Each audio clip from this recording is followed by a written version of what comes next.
For today's podcast, Dr. Smith back in with us today as we move into the month of July now. We thought we'd provide just a quick update. So, David, thanks for coming in. Good to be with you.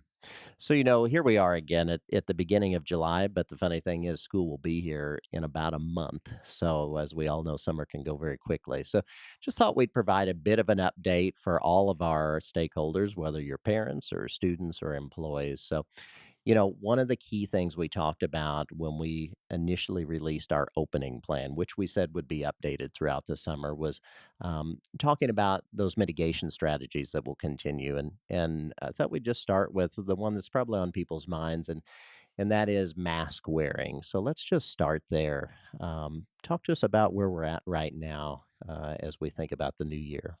Well, we had hoped to be able to announce a little bit more definitive response for mask and other mitigation strategies, but unfortunately, we're not quite there yet. As I think the public is aware now, Vanderburgh County moved from blue to yellow in the Indiana Department of Health's metrics in terms of the spread and the condition of the county when it comes to COVID-19. We went through a period of, I think, nearly a month where we had single digit positive cases, new positive cases in Vanderburgh County. And then the last week, we've had double digit days of, I think, 19 new cases, 21 new cases, and then I believe on one day, perhaps 44 new cases. And all of this is information that Vanderburgh County Health Department provides. They've been phenomenal partners throughout all of this. And as we contacted them earlier this week, they provided a lot of great information for us. I think one of the things that is also interesting for the public to know, there's a 47% vaccination rate in Vanderburgh County. We certainly would love for that percentage to go higher. But as it stands right now, we really are not prepared to change anything when it comes to mitigation strategies and specifically masks. We would like to be able to say, as we have all along, that we want to open next year as close to normal as possible. But at this point in time, we're still monitoring the situation, as I'm sure the public expects. So when But when you think about that, David, then today, of course, this is on social media, but in case someone listens to it a day or two later, you and I are actually talking here on July 8th. So as of today, when do you think, for somebody wondering, when will you be able to say definitively, are masks required? Are they optional? That type of thing. What would be an estimate in your mind? Well, first of all, we're going to continue to follow the guidance of CDC, the Vanderburgh County Health Department, as well as the Indiana State Department of Health. But having just come through the July 4th weekend, I think the time period from July 14th to July 18th will tell us a great deal about spread within the Vanderburgh County community of COVID-19. So we're clearly going to look at that time period. That will be 10 to 14 days past July 4th. And I think everybody was thrilled to be able to get out and about and around. Um, We're just so interested to see how that could impact the COVID data absolutely. locally, once we Right. get a week or two out from that. So in the month, because school does begin for our students on August the 9th, so in the intervening month, I do hope and pray that the vaccination rate goes up in Vanderburgh County. Certainly, it needs to go beyond the 47% that it currently is. It will be certainly very important to see the spread of the Delta variant within Vanderburgh County Which some community. people think may have already arrived locally, Yes, possibly. I think Vanderburgh County Health Department officials feel that it is here already.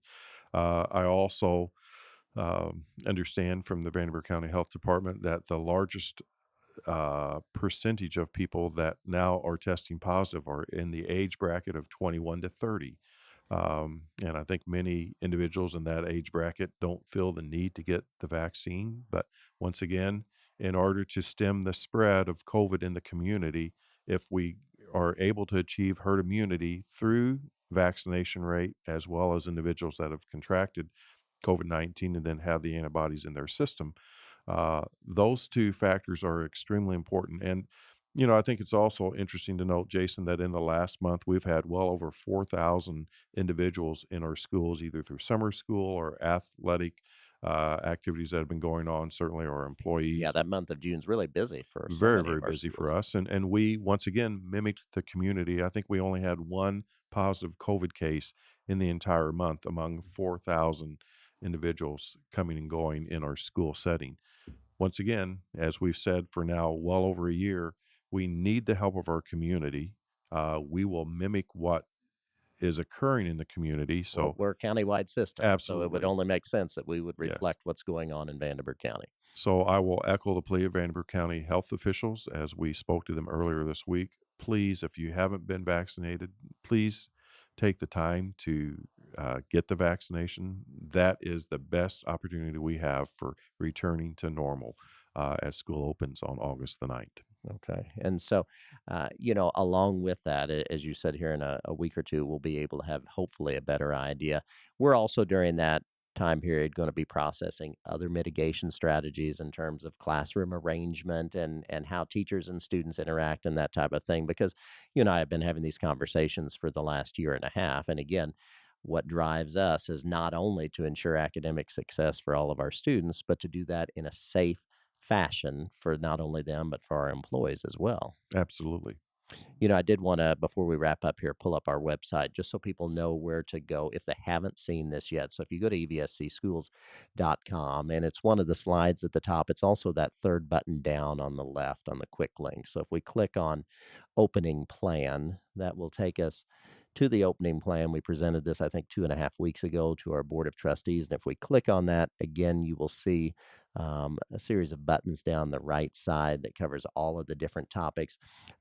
This is what you would have seen for the last 2 weeks. But again, as we're talking about, as decisions are made based on the local health data, that's where we'll be providing those updates. And we always post that date. If we could pull that up again, I want to show that date that shows the update. This was updated on June 21st. If we were to make an update in a week, it would show that new date. So that way people always know the most current up to date information. But again, we're optimistic we can open in a normal fashion, but time will tell as we monitor the data. Right. And as we come to a close here, I think there are several points I'd like to continue to lift. First of all, mitigation strategies will still be in place. For instance, we will still do contact tracing if COVID-19 does come into our school setting.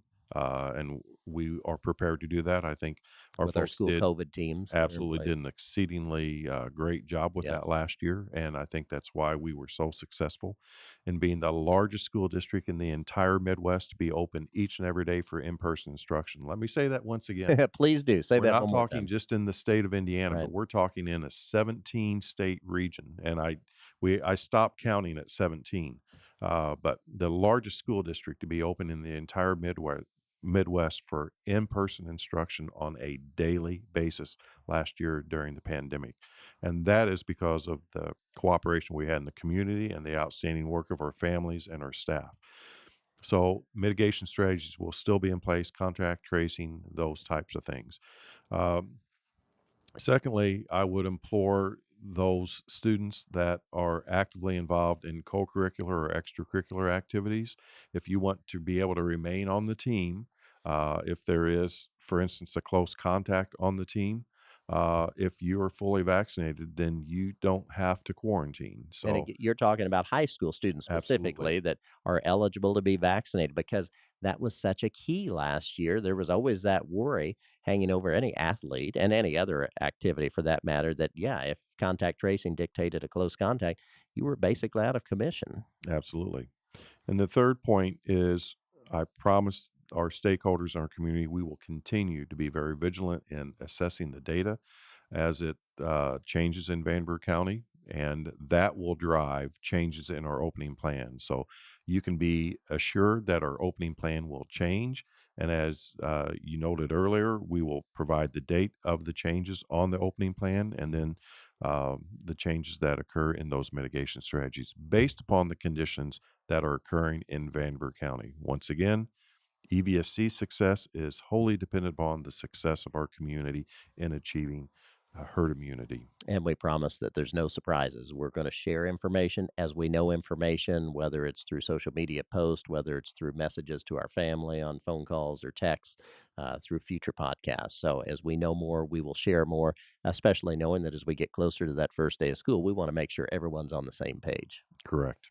All right. David Smith, thanks for taking the time to go through this. Important to keep people up to date. And as we know more, we'll share more. Sounds great. Thank you.